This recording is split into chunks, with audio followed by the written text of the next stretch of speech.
Estás en Reinvéntate, un espacio para ser quien quieres ser. Deja todo lo que te estorbe atrás y haz espacio para lo que viene. En este podcast vas a escuchar temas de amor, familia, cuerpo, salud, emprendimiento, dinero, espiritualidad. Todo aquello que marca tu vida. Si tu vida hoy en día no es exactamente lo que anhelas, tú puedes reinventarte. Acompáñame en estos episodios. En algunos te hablaré yo sola de cosas que han marcado mi vida. Haremos reflexiones y trataremos de implementar herramientas de life coaching para que puedas lograr todo lo que anheles. Y en otros episodios vamos a contar con invitados increíbles que no te los puedes perder. This is exactly what I did when I went off the cliff. I was freaking out. I forced myself to do it anyway, and I reacted to the situation, and 8 out of 10, well, 5 out of 10 to start with, but 8 out of 10, 9 out of 10 times eventually, everything went right. Hola, pues este es un episodio de nuevo con Brent Remala. Como ya saben, es mi esposo y él sabe mucho de entrenamiento, sabe mucho de aprender nuevas disciplinas, nuevas cosas que generalmente pueden ser un poquito difíciles. Sabe cómo psicológicamente influir a las personas a que puedan ser más valientes y den pasos hacia lograr algo que tal vez les aterra y les ha aterrado por años. Él es instructor de esquí, es guía de rápidos, él ha dado clases de un sinfín de cosas y recientemente es instructor para pilotos de helicópteros. Entonces, como se podrán dar cuenta, él está muy familiarizado con enfrentar tus miedos, más que nada cuando se trata de hacer algo físico. Hace bicicleta de montaña, escalada, rappel, un montón de cosas que tienen que ver con altura, velocidad y simplemente conectar con tu cuerpo, confiar en tu intuición, tomar las precauciones necesarias, pero siempre dar el paso, siempre hacer aquello que quieres a pesar de tener miedo. Les dejo este episodio. Si alguna vez tú has tratado de hacer algo físicamente que te dé miedo, como miedo a la velocidad o a las alturas, o simplemente a estar en contacto con la naturaleza salvaje, este episodio te va a gustar.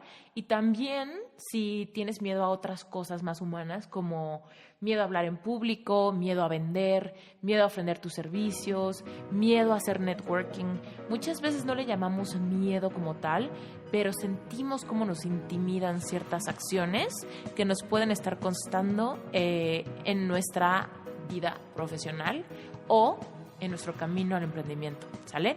Les dejo este episodio. Muchísimas gracias. Bye. Brent Remala, you guys know, he's my husband.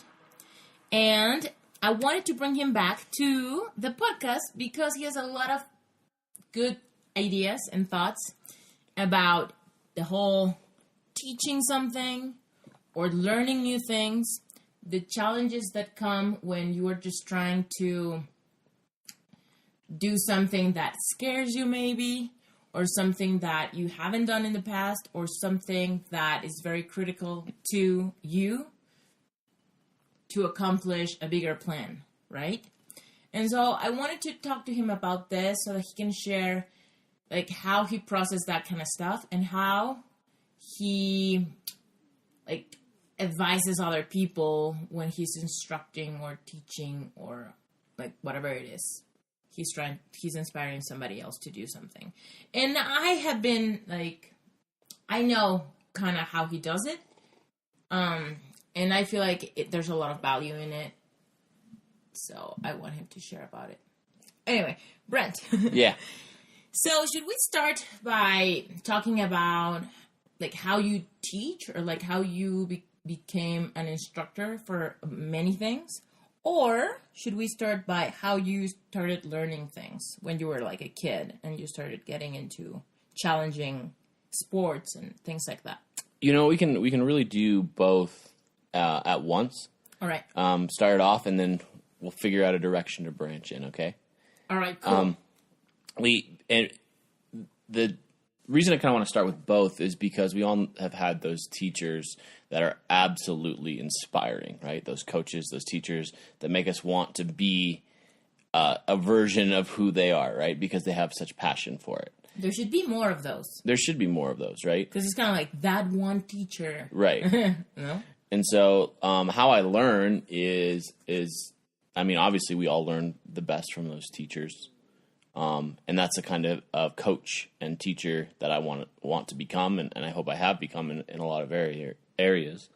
But when I was learning, man, those teachers, those are few and far between, right? Mm-hmm. Right. So the idea that really helped me get through when I didn't have such inspiring teachers was that you have to kind of be your own inspiration, you know?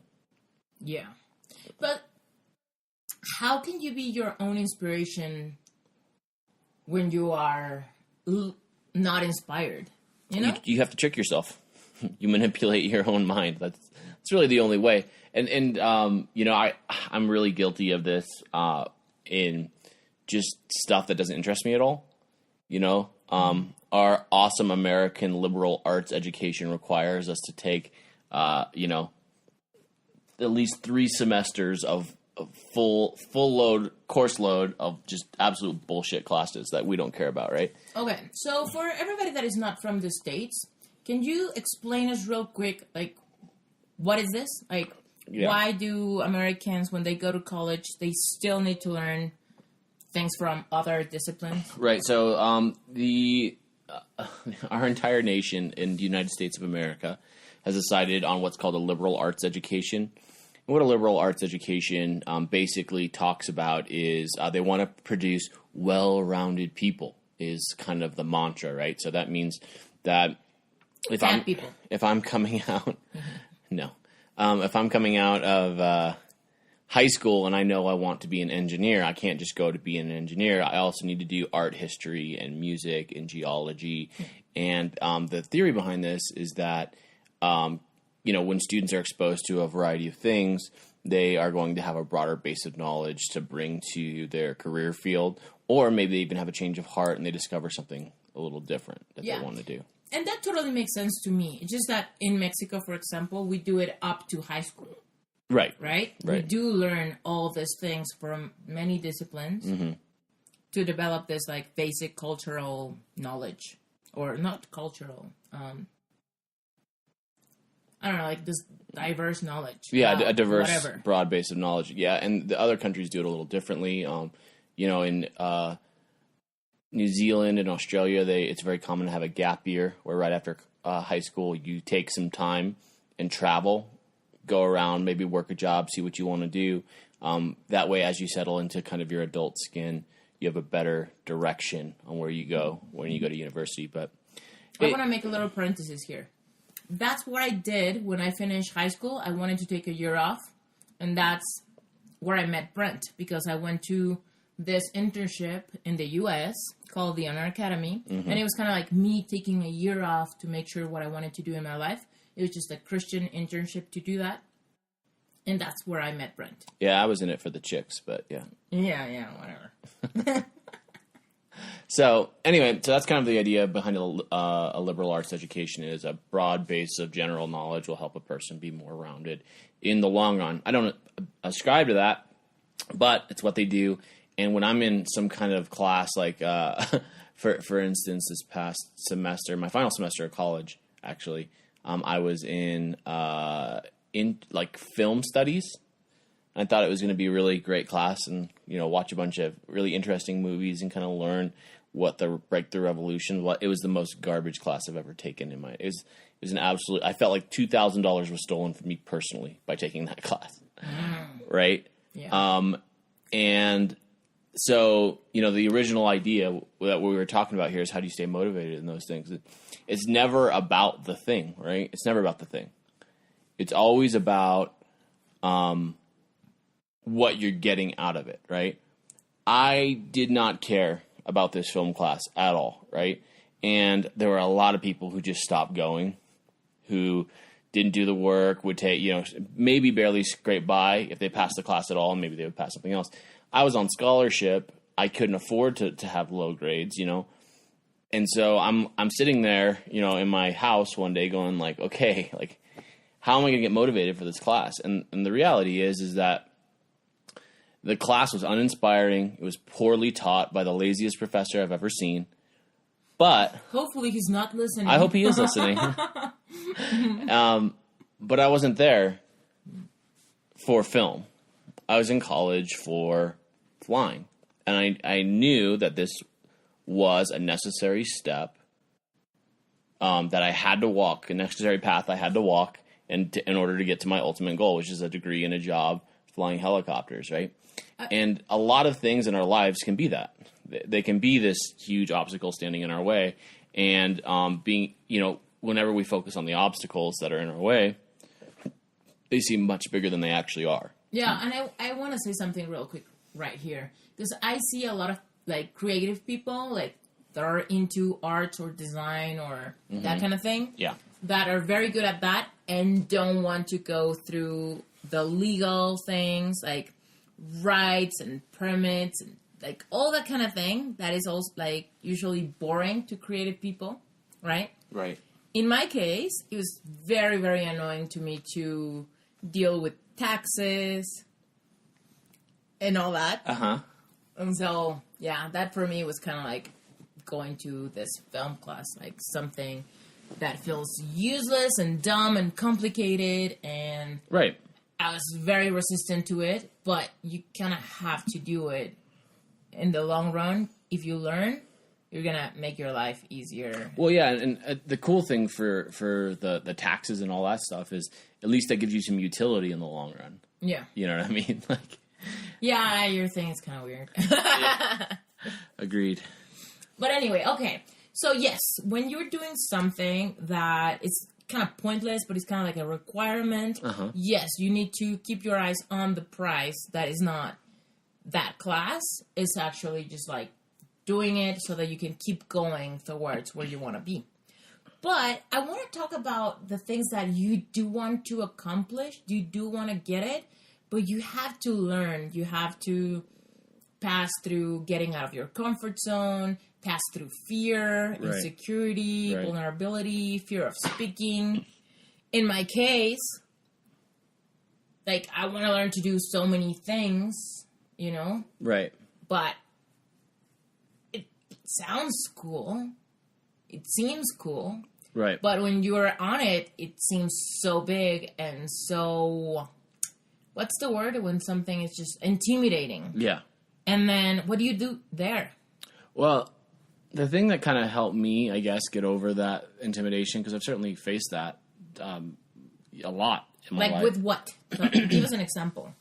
Well, we talked a little bit in a previous podcast about how the money was pretty cost prohibiting and leveraging myself up to my eyeballs in order to pay for something.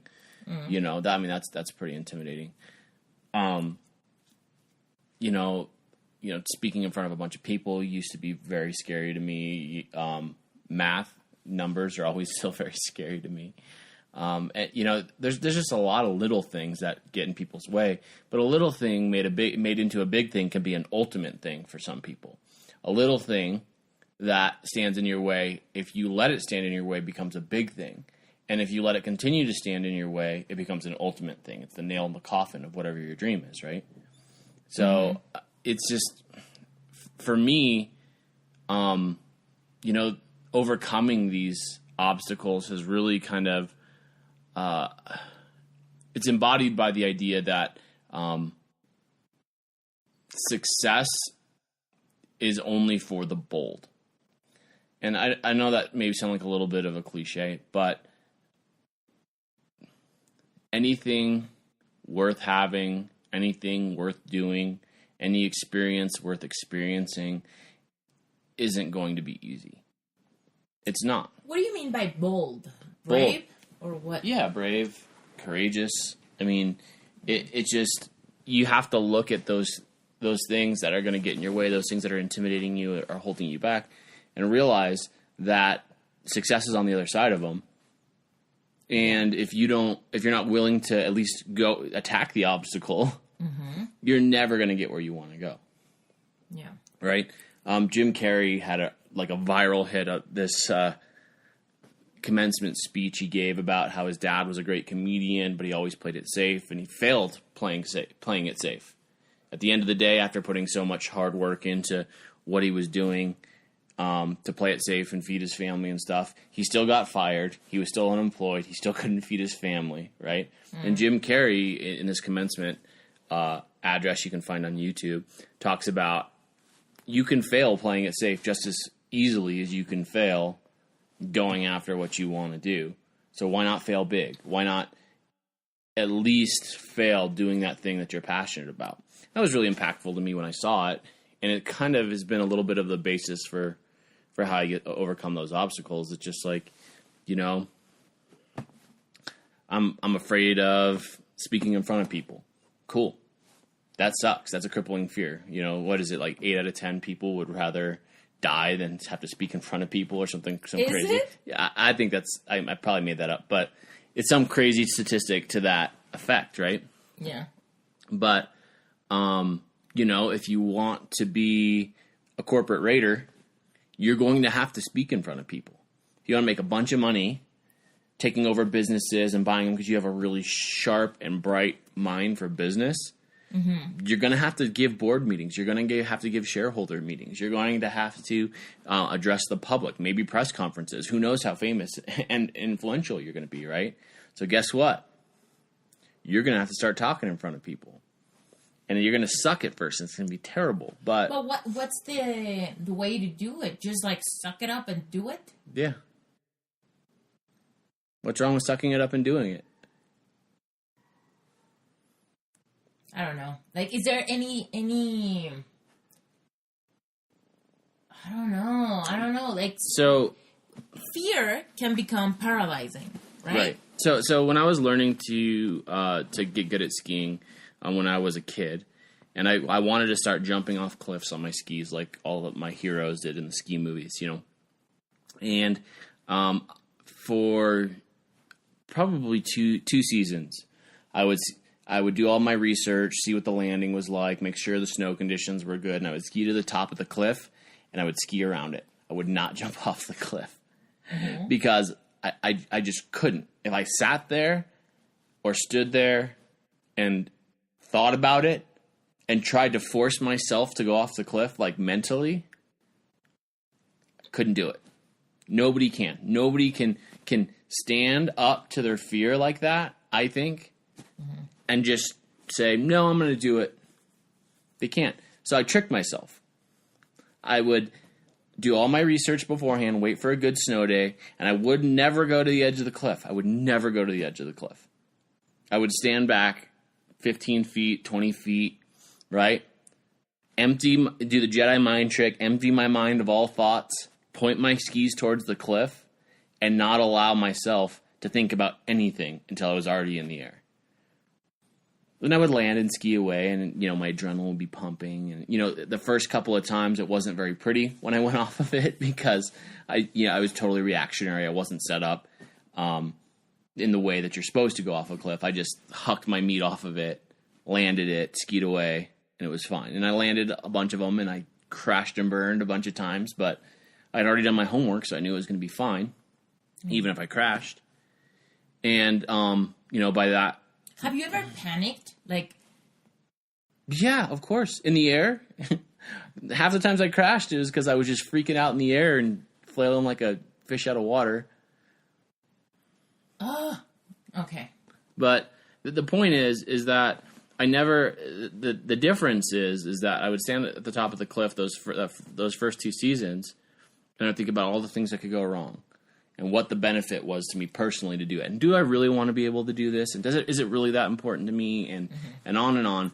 And I would try and have this rationale in my mind, a pro-cons list, where the pros outweighed the cons. And if the pros could just outweigh the cons, then I would jump off the cliff. Well, the pros always outweighed the cons. Okay. And I would still never jump off the cliff anyway. I just had to make myself do it. At a certain point, you have to just decide, okay, fear doesn't control me. I control fear.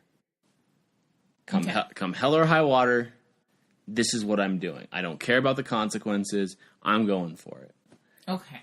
Let me clarify up to this point. So, when somebody wants to do something big that is scary, the first thing you need to know is the pros and cons of actually doing it, learning it, going through it, right? first of all. Pros and cons. Then, if the pros list is longer, and you still really want to do it, right? Mm-hmm.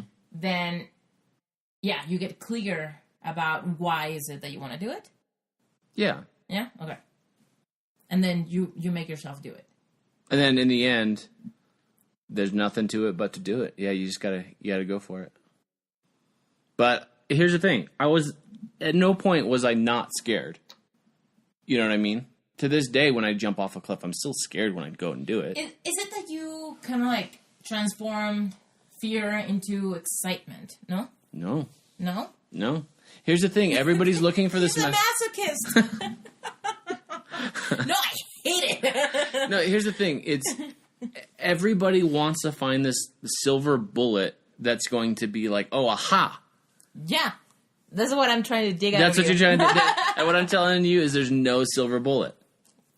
There's people who take life by the balls and say, no, I'm not going to let fear control me. And there are people who don't. So the other day I heard this quote, I think, if I remember correctly. I don't know who said it, but if I remember correctly, it said, like, the way past it is through it or something. Yeah. Was I with you? Yeah, I think so. Okay. Anyway, I feel that's exciting because whenever you're afraid of doing something, if you want to pass it, the way to pass it is through it. So right. Just do it. Well, and here's the thing. It's like I didn't start off, like going back to the skiing thing, I didn't start off jumping off like 25-foot cliffs or something really big. They were 5-foot cliffs. I was still terrified. You know what I mean? 5 feet is not that big a deal. Yeah. It was still scary. I started with small things, and eventually those small accomplishments, after I had nailed them 100 times and started going bigger and bigger and bigger incrementally, they led up to confidence. So now I can ski up to pretty much anything, still be afraid of some of the things, and go and do it anyway. Mm-hmm. Right? Flying helicopters, the same. There are these crazy maneuvers where the first time you do them, you think you are literally going to die. Who is the sadist who thought that this would be a good part of the training curriculum? I will surely die today. And you take them apart and you do eat a little piece of them each time, you know? Yeah. And then you combine them a couple of times and you're really, really scared. But you do them in a controlled manner that's really easy at first. Mm-hmm. You figure out how to do it, how to control the helicopter in an emergency situation, and one of a dozen emergency situations or more. And then eventually, okay, now I have confidence with this. Now I can control it. Now I can do this wherever I need to do it. In any situation I need to do it, right? Yeah. But it's taking those small things and not letting any one of those things intimidate you to the point where you're not going to do it. Mm-hmm. But I think it does take a determination that kind of says, no matter what comes in my way, comes at me, no matter what gets in my way, no matter what obstacle I come across, I'm going to figure out a way through it. Mm. That if I can't convince myself, I'm going to empty my mind of all thoughts. I'm going to charge headlong into it. But it takes that kind of determination to really do anything great, in my opinion. Yes. It's worked pretty well for me. Okay. Yeah. The reason why I really like to talk about this is because in my life, I have passed too many opportunities to do things. Right. Because I have felt not only afraid, but also just like clueless. Right? Mm-hmm. I don't know if it's going to be hard. I don't even know if I'm afraid of it. But I'm just not comfortable getting near to find out. Right. And so I missed out on many experiences in my childhood and teenager years and stuff. So right now, I feel like what I have is like this fear of missing out. That's good. That's a good place to start from. Yeah, like I've seen myself enjoy things that I would never do. And so now I'm just very like what? Interested. Like what? Well, in the professional field, yeah, like I don't know, just being in front of important people, important clients. Right. With risk of looking stupid, not knowing, not knowing how to sell them something they're looking for, not knowing how to be you, even when you are feeling vulnerable. Okay, so this is great. So this is exactly what I went through, right? So you passed up some opportunities to do this in the past because you didn't even know what you were going to say to these people. Yeah, like, I don't even want this client. I mean, yeah, why? Right. Why is it even important? Oh my gosh, right? Mm-hmm. But then you do it, right?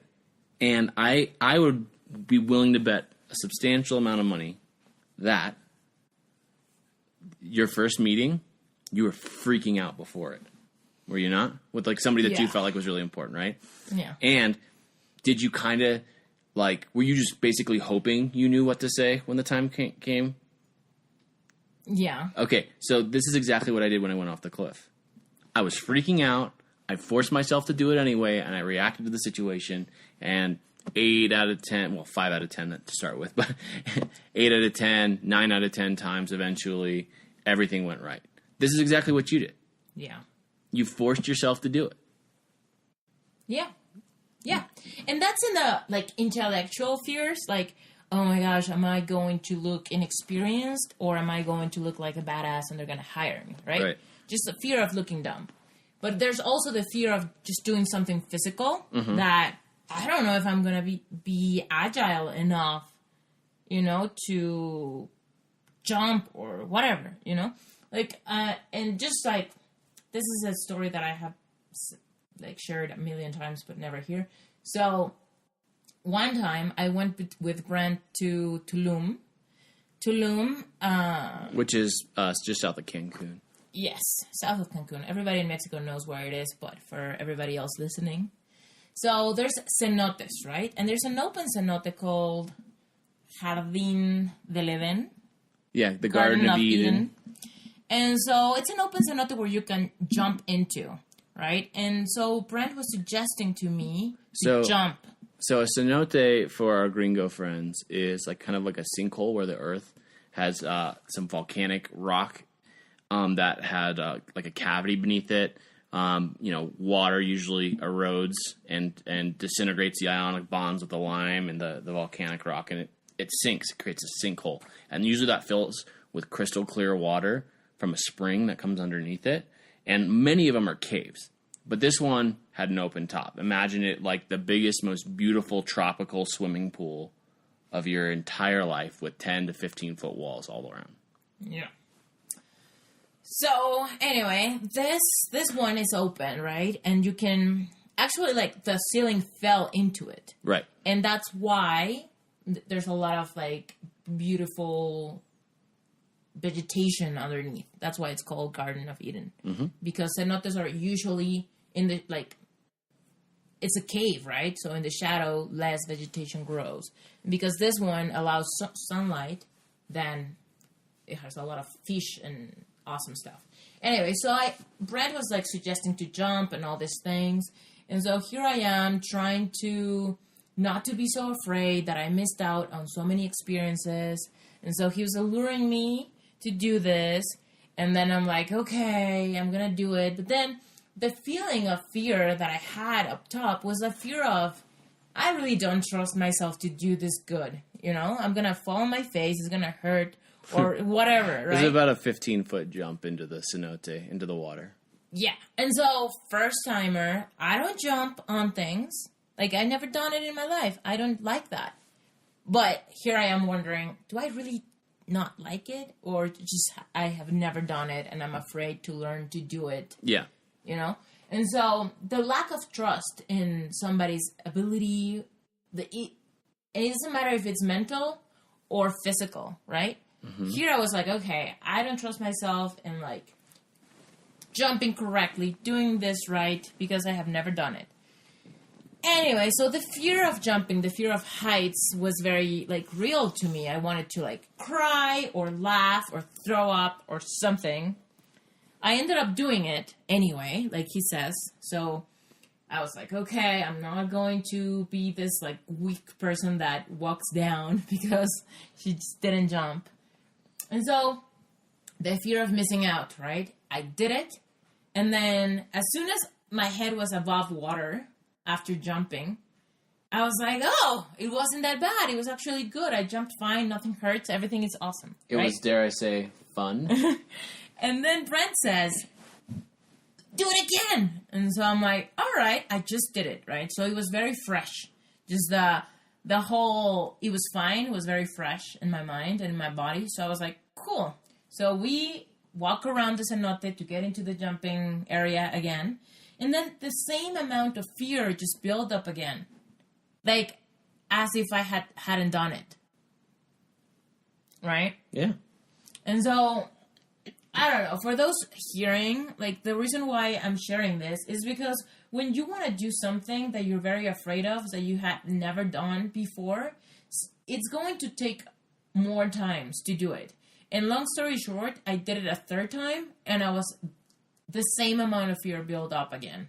So, I don't know how many times I will have to jump afraid until the fear is less. Yeah. I don't know, maybe 10, 20, 50. After that third time, they closed the garden, the cenote, because it was getting towards the evening, and Esther was like, thank you, God. Yeah. But yeah. And so, for those listening, I want you to think about something that you are really afraid of. It can be something, like, intellectual, like talking to people. Hola, esta es una mini interrupción solamente para pedirte un súper favor. ¿Puedes ir a iTunes y dejarme unas estrellitas y un comentario? Dime qué te está pareciendo este episodio o todos los demás. Déjame un review, dime si quieres que aborde algún tema en específico que te gustaría escuchar. Mi intención es generar contenido relevante que realmente nos mueva a ti, a mí y a muchas otras personas a seguir reinventando nuestras vidas. Así que si me dejas este review, me vas a ayudar a seguir generando contenido y a que este podcast sea viable. Muchísimas gracias por tu tiempo. Seguimos. I don't know, that kind of thing. Or social fears of like talking to somebody, introducing yourself, doing a network. That kind of thing can be very just scary and awkward and weird and vulnerable. Or it might be something physical. Like, in my case, I struggle more with the physical stuff than with the intellectual stuff, right? So, Brent took me skiing once as well. It was like my first time skiing and learning to do this. And I'm super certain that I was very afraid of something that was very, very, very basic and simple, right? Mm-hmm. But it was just like this combination of fears of, I don't know how my body is going to react to the speed or the position or this new gear that I don't know, like how to move or whatever. And also, something very, very important, that is the fear of being ridiculous or being in ridicule. Like, yeah, being just looking ridiculous. Yeah, looking ridiculous in front of the eyes of somebody that you care about. Oh my gosh, I think that's a big one for entrepreneurs, right? You went to school for something and then you are risking everything by saying you want to do something totally different. Or you have a peculiar idea and then it's the fear of just talking about it to your friends, to your spouse, to your kids, to your parents, to whoever, right? Right. Just being totally, just looking like a dumbass, you know? Yeah, I totally get that. And I think what it comes down to is a little bit what I said earlier. Is like the two kinds of people, those who grab life by the balls and those who don't. But if you're going to be an entrepreneur, that means that you've chosen a path for yourself that isn't going to unravel itself. The carpet will never be unrolled. You're never going to take that walk of fame, especially towards the beginning, without a lot of heartache and a lot of fighting. A lot of being told no, a lot of being told you're not good enough, your idea isn't good enough, your plan isn't good enough. And the difference between the entrepreneurs who make it and those who don't is, one, a good idea, of course, but two, it's that stick-with-itness, that saying no matter what obstacle I have, I'm going to beat it. I'm going to overcome it. I'm going to work through it. I'm going to figure it out.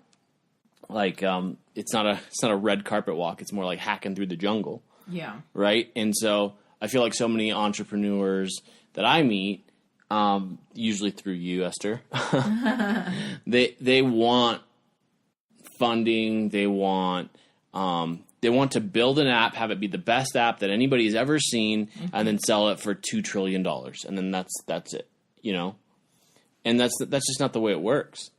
But also, like, just doing individual projects, the fear of doing this work and then nobody paying attention. Right. Or nobody buying it. Nobody just sharing it, giving it a thumbs up on Facebook. Like, that is kind of like to put your face on an ad for your project and then having, like, 3 likes, your parents and your sister. Yeah, exactly. And it's because you asked them. And then it's there for everybody to see how many likes you got, and you posted it 5 hours ago. Like, that can become very threatening to people. Yeah, it can be threatening, but it depends on how you look at it. Because when you disconnect your self-worth from performance of your product, you can really a lot more easily and objectively shift the focus of your product, right? If you identify with your product, when your product is failing, your identity is failing, you have a crisis of self. Yeah. But, and you know this, of course, but when you can look at it and it only has 3 likes and they're all people they're for all intents and purposes pity likes, you can take and say, okay, well, I'm not going to do that again. I'm going to try something different. Yeah. No feedback is bad feedback. Even if that feedback is crickets. Yeah. It means it doesn't have market penetration on where you want it to have market penetration. So the idea of, you'll find that the most successful entrepreneurs that I've met, or not that I've met, but that I've read about and studied, Steve Jobs, Gary Vaynerchuk, Tony Robbins, these greats, right? They all love failure. Yeah. They'll embrace it with both arms because they learn so much more through failure on what not to do and how to steer their ship in a constructive, productive direction than they do through wins. And so I feel like, as an entrepreneur, as long as we're connecting our identity to the performance of whatever we're doing, which is really hard to disconnect, but as long as that's happening, any failure is personal. It's going to beat us down twice as hard. Right? Right. And it's harder to take criticism on your identity than it is on a work product. Yes, totally. See. So I want to talk about like this thing that I feel like it's very important for people just starting or putting something out there, especially in social media, and is the fake failure. Fake failure. Fake failure, okay? So whenever you put something out there, like let's say that you are building up this course or this project, this site, this restaurant, whatever, right? And you are putting it out there for people to react to it, right? Mm-hmm. What's going to happen is that you are going to prepare to the big launch. In your mind, this is your big launch. When you're making it official and public, that you're doing whatever it is, right? And then the curve of success is going to start because all the people that love you, your family, your friends, the friends of your friends that know you, all those people are going to like your fan page, buy your cookies, go to your hot dog stand, whatever you're announcing, right? They're going to go because they want to support you. After those people feel like they have already given you enough support, enough love, enough likes and shares, they're going to disappear. Then they're done. Yeah.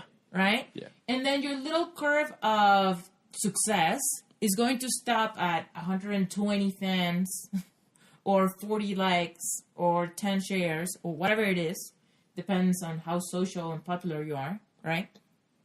And then you are going to fall like a rock in a fake failure. It's going to look like failure. It's going to feel like failure. It's going to everything like failure, right? But it's from that apparent or like that fake failure that you are truly launching. Right. And then that's when you have to save up energies, budget, and a little bit of face, save it so that you have the energy to relaunch when you hit the fake failure point. And then that's when you're truly starting to create engagement, likes, customers, orders, whatever it is. So from that fake failure point. So what I want people to learn from this is that whenever you're trying to do something, you're going to do a little bit, you're going to manage a little bit, and then you're going to fall like a rock. Well, in that point, don't feel like you are a failure. Just feel like that's your starting point. Right. It's a fake failure point, right? And so, and to make it more, I don't know, like materialistic, like just to get a better picture of this, like I remember when I went skiing with Brent once, right? And I did decent. I feel like I was doing okay. But that was only like I don't know, my mind was in the right place or something. The stars had aligned. You had a great day. The truth is, he proposed the night before. So I was feeling cool. I don't know. I was feeling pretty, and so was I. Skiing clothes were sharp and nice. Something happened. So I did okay. I did actually pretty good. We skied the entire day. I was enjoying myself. My head, my mind was totally elsewhere, right? And so I did okay. The next day, fake failure was hard, super hard. The first thing that happened was that I fell and I couldn't stand up for like 10 minutes. That seemed like 10 hours or something. And I was just, my entire day was totally fucked. Like, I just couldn't do anything. Brent's looking at me weird because I said the F word, but it's okay because the podcast is, it has the, whatever, the E thingy. Okay, it's all right. That warns people. I know you're still a lady. Anyway, so my day was ruined, right? I was just like in a super bad mood. And all this thoughts of failure and I was never going to do it. I was like just ridiculous trying to do this, right? Yeah. And so... when you got down on yourself, and that led to kind of this negative feedback loop where you were performing bad, so you felt worse. Because you felt worse, you were skiing worse. Because you were skiing worse, you felt worse. I think you eventually just told me to go away that day. I cried. I cried in a line. And, like, he was like, what is going on? And I was like, don't talk to me. Because I was crying. Thank God I had, like, goggles and a hat and a scarf and a bunch of shit. That you could hide behind? That, you know, was, protecting me. Anyway, so the reason why I brought this story up is because I want Brent to share with us, like, what happens when you are teaching somebody to ski and they hit this wall of, I can't do it. If I can't do it. Okay, so there's two reasons a person really hits a wall and plateaus of I can't do it. One is physical. They have tried everything they possibly know how to try, and they're just not making any more progress, right? And maybe they're even making reverse progress. They're digressing. And the best way to do that is to do something else. Take whatever you're doing. Just take a break? No, not to take a break, to do something else. There's a huge difference between taking a break and doing something else. Because when you take a break and you stop doing that thing, it's very hard to find the motivation to come back and start again. Yeah. But when you do something else, say you're developing your cupcake stand here in Mexico City, and you have, your awesome launch event, your family comes, you're booming on social media, you're getting all these likes because you're like superstar, and you have a ton of friends, right? And then all of a sudden you're grinding away at this cupcake thing, and your social media hits a wall, and you're putting out a promotion every single day, and the design is good, and the offer is good, and you don't get any buy-in. You don't get any buy-in whatsoever. Yeah. Do you quit the cupcake business for a while? You need to resist a little. Well, you need to keep persevering, right? But if the social media thing isn't working, there could be a variety of reasons for that. And so you don't focus on that for a minute. You leave that for a month or whatever it is that you decided will be prudent. And you decide to focus on the, peer-to-peer, in person, the neighbors, right, exactly. That sort of thing. And then you come back and you'll have new ideas. It'll be fresh to you. You'll have 100 different ways because you've thought about it, of what to do, but you're not banging your head against the wall, cranking out all this social media content that isn't being productive. So for skiing, it's the same way. Let's say we're trying to, turn and perfect our perfect turns because it's a very highly technical thing involving a lot of biomechanics, body positioning, ski control, micro muscles, all this stuff, right? It gets really complicated, and you're just garbage at it. Like you've hit a plateau physically. I'll take a student and I'll go do something else with them. Okay, we're going to go work on jumping. We're going to go ski in the trees. We're going to ski just for fun. And then the next day when I take them out and we work on turns again. This didn't happen with me. Yeah. What happened with me? What happened with you? Well, you shut down. What do you do with that person that shuts down? What do you do with the person who shuts down? Well, and like just to give context is like, okay, when you're trying to learn something on your own, we already talked about that. What happens when you're trying to teach somebody? Like, what do you do when they're not getting it, when they shut down? Well, from a teacher's point of view, a teaching relationship can be really adversarial, meaning I teach, you listen, I have the answers, you have the questions, you better listen to me or you'll never get it, right? And that's not a good relationship to have if you're trying to teach a student something. So the first thing you do as a teacher is you take it from an adversarial relationship where you're against one another and you make it a partnership where you're on the same side of a problem. And all of a sudden you're on the same team. The problem is the real enemy, not the teacher. Yeah. And you guys can work on strategies together on how to attack the problem and overcome the problem. Everybody loves a coach. Nobody really likes a teacher, right? Exactly. Yes, totally. And just for the record, for whoever is listening, if you're thinking, I'm not a teacher, I don't need this, just understand that this is like a principle for leadership. If you ever want to have employees or an assistant or be an influencer of any kind, you need to know how to teach people. Right. So, and then I said there was two types of stalls, right? Two types of plateaus, right? The first is, physical plateau. You go do something else and you lose it. And the other is the mental plateau, where you just can't do it anymore, where you're exhausted, you're tired. Yeah, people call it creative blocks, whatever it is.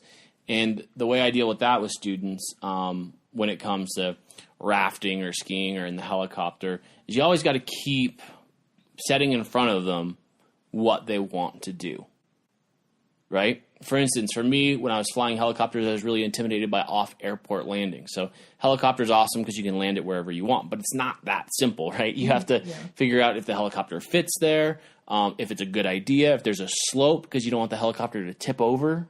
Or you don't want that. Yeah, when you land. You don't want to have the main rotor hit the hillside. You don't want to have, there's just you got to know where the winds are coming from. You don't want to lose lift on the final approach when you're low over the hills and have no option. There's just a bunch of things to learn, right? This is very intimidating to me to learn all of these things because I'm just, this was in the early days of my training. I've just barely learned how to control the thing, and now we're going to go and do something very highly technical, highly complicated, high consequences, right? Right. And so my instructor knew that my end goal is to fly for helicopter skiing operations. And so he said to me, Brent, think about this. This is what you want to do. You're already learning very early in your training the exact thing that you want to make a career out of. How exciting is that? Think about this. Like you're dropping off skiers. They want to ski this line and they want to get here. How are you going to get them here? And then all of a sudden I had a fun problem to work on, I'm going to have to interrupt you a little bit with that. Yeah. Because, in coaching, right? Because everybody knows that I'm a life coach. When somebody wants... Shut up. I love you. So anyway, when you are trying to do something, it's important that you don't lose the big picture and you visualize how you're going to feel doing this so that you elevate your energy about it. And, you get that. So, So here, what I wanted to ask you is that, how did it feel for you when you were like being challenged and then you were presented with this big picture? How does it feel? It feels great because I'm a big process guy, right? So I can do something if I have the what I need to do. I can excel at something if I have the why I need to do something, right? Why I need to learn something. Before when I just had the what, it's I want you to land the helicopter over there, and you have to juggle 100 balls to make that happen. The why is, hey, this is your career we're talking about. You're going to be doing this every single day. So let's talk about how we're going to manage these balls that you got to juggle. Yeah.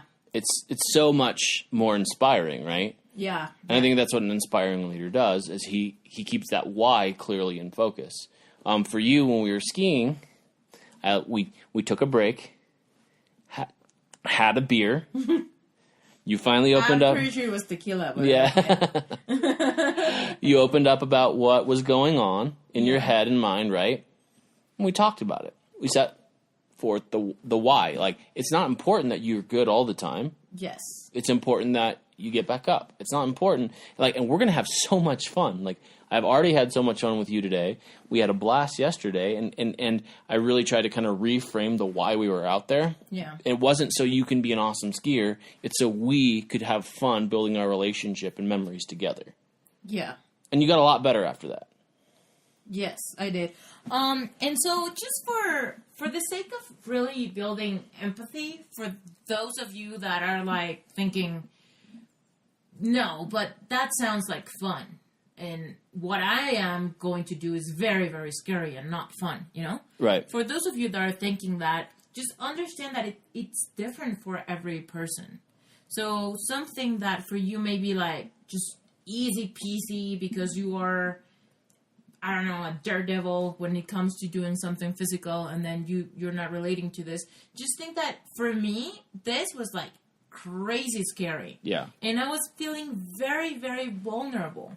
Like, I was crying through all of this. Like, it's like, we talked about it. We had tequila. Well, during all this time, I was crying, right?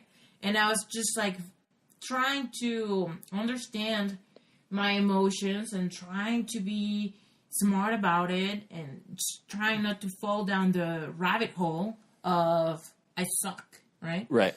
And so, I know that for me it's peculiar that I get so intense when it comes to that.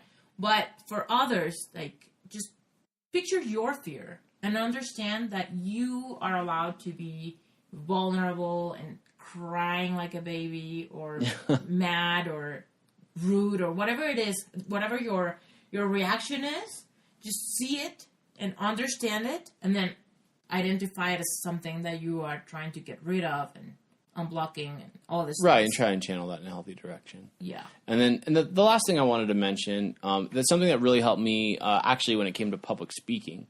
I was told by a mentor of mine, Chris McCombs, that people want to see you succeed. There's not a person, like when I was trying to overcome some anxiousness when it came to speaking in front of large crowds, he said, there's not a person in this room that wants you to be boring. There's not a person in this room that wants you to fail. There's not a person in this room that wants you to not have a good message that's going to help change their lives. The world's on your side. Give them what they want. And I think that maybe somebody is listening to this today that needs to hear that. The world is on your side. Give them what they want. There's nobody who doesn't want you to be successful at what you do, except for maybe the competition, right? Because you threaten them. But let's talk. If your idea is to make cupcakes in Mexico City, you have an entire city who loves delicious cupcakes. They don't want you to fail. They want you to make the best cupcake they've ever had, and they want to hear about it, and they want to get in on the ground floor. Yeah, and your customers, when they buy a cupcake, they want it to be so good that they want to become loyal customers. And share it with their friends. They want it to change their freaking lives. These cupcakes. People are on your side. Yeah. The evil denizens at Big Cupcake might not be on your side, but they're not your customer. Yeah, Costco might not like it, but maybe Costco loves it, and you're one of their new brands, but we don't know. But the point is that everybody likes to build up in their mind that the world's against them, but the world's not. Totally. Like nobody benefits from the failure of other people and celebrates that unless you're an asshole. And those assholes, they're not your customers. Exactly. Like, and for those that are freelancers, designers, programmers, producers, all the creative crowd out there, or like writers or whatever it is, if the client is giving you the time, if they're already meeting with you, they're hoping that you are the person they have been looking for. That you have good prices, that you know what you're doing, and that you're charismatic, and that you two make, like, I don't know, like good chemistry or whatever for the project. So go and do your best, but also have that confidence that the client is wanting to spend time with you because they need you. And they want you to be the person they hire, right? Yeah, absolutely. That's good. That is good. I think that, so as far as like learning to do new things, being a good student, being a good leader, being a good coach, the main thing that people need to focus on is the fact that 100% of their attitude towards something is their responsibility. And 80% of your likelihood to succeed or to fail lies in your attitude. If you have an attitude that says, I'm going to grab life by the balls, no matter what comes at me, I'm going to get over it or through it. No matter what happens, I'm going to learn from it. People are on my side, and I'm going to make the most of every opportunity. Even if I don't experience failure or success right away, I'm going to use those failures as learning opportunities, and I'm going to keep at it until I find my niche, I find my market, I find the form my product needs to take, and I will experience success. Those people are going to make it, but that's all attitude. Yeah. People who are waiting for the right opportunity to come along, they're hoping that people will resonate with them and hoping that somebody's going to give them the opportunity and hoping that somebody's going. Those people, barring a miracle, will probably not make it in the competitive entrepreneurial world. Because while people are on your side, they need you to go and do it, to stop not doing it. Right? I say this all the time. Stop not doing it. Just do it. They need you to take the risk. They need you to make the freaking cupcake that it'll change their life, that they're going to tell all of their friends about, right? But Hostess is not going to approach you.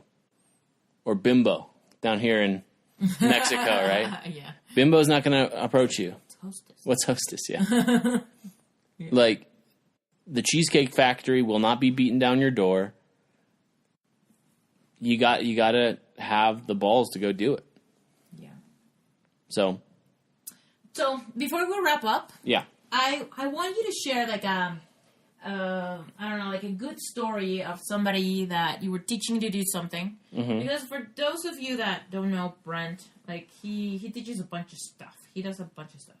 So just tell us a story of something that you were teaching that the person was not getting it, and how did you help out so that person like passed through the other side of feeling accomplished and learning.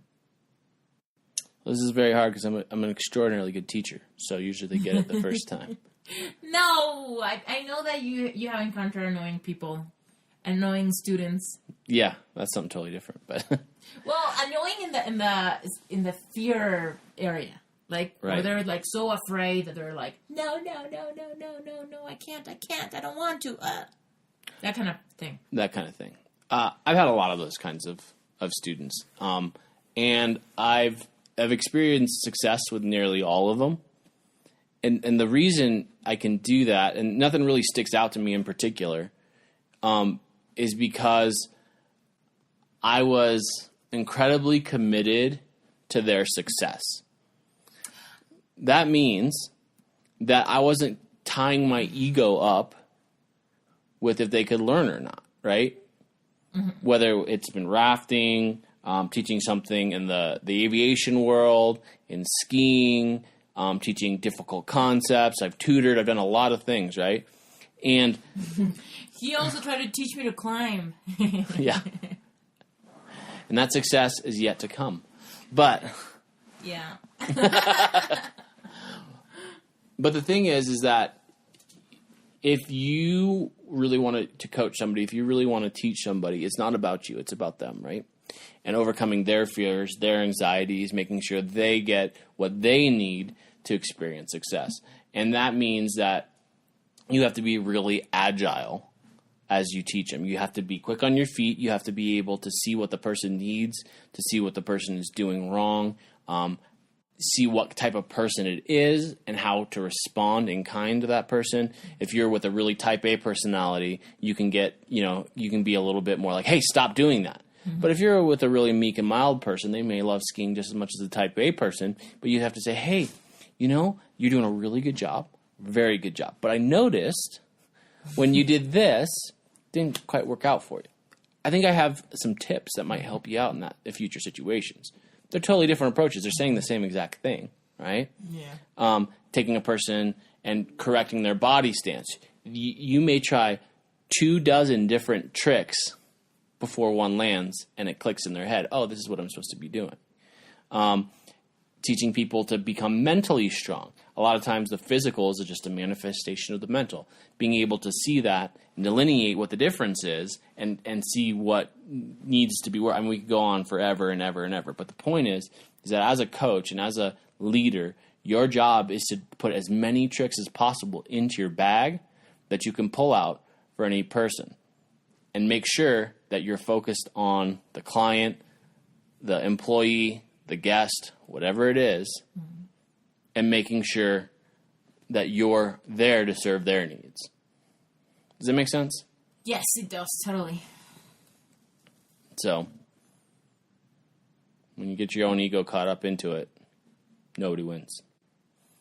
Mm-hmm. Yeah. Thank you, Brady. You're welcome, Brady.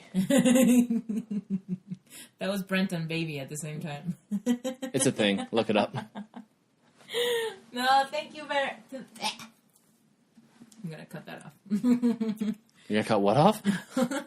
Shut up. Thank you, Brent, for sharing with us. Of course. I really do enjoy this kind of stuff. And I'm really proud of you for your coaching and how you're helping other people. And I'm really excited to see, hopefully this will get in somebody's brain and really knot them, and they can make that cupcake stand go. Yeah, totally. Let's do it. Stop not doing it. Bye. This has been the Esther Iturralde podcast. You may know her. She's famous. Kind of a big deal. ¿Te gustaría ser solopreneur? ¿Te gustaría ser nómada digital? ¿Te gustaría tener la libertad de trabajar a tu manera, en tus proyectos, como tú quieras y realmente aportarle valor a la gente, pero descifrar la forma en la que puedes tener estabilidad económica para de todos modos disfrutar la vida desde donde quiera que estés? Te invito a que te suscribas en la página de Plan A. Estoy a punto de empezar a liberar toda la información al respecto de Plan A Mastermind.